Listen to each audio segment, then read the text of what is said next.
Yadadımının bardattın, doyurdun mu beni dünyadan? Ey, ne saklayan beni, ne de koyveren beni, İslam okturmayın seni. Söyleyen olsun ne derdin, men halimi sorardın. Adam olsam küserdin, ömür beyle derlimsin. Söyleyen olsam ne derdin, men halimi sorardın. Kızıklı del mi, men gerek del mi?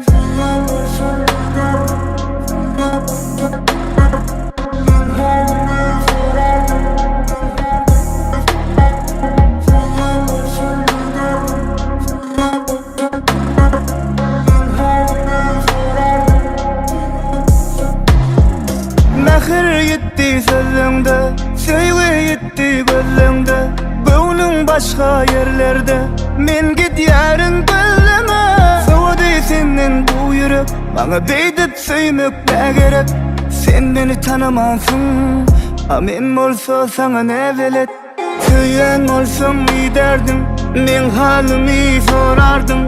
Adam olsam küserdin, ömür beyle derlimsin. Söyleyen olsam ne derdin, men halimi sorardın. Kızıklı del mi, men gerek del mi?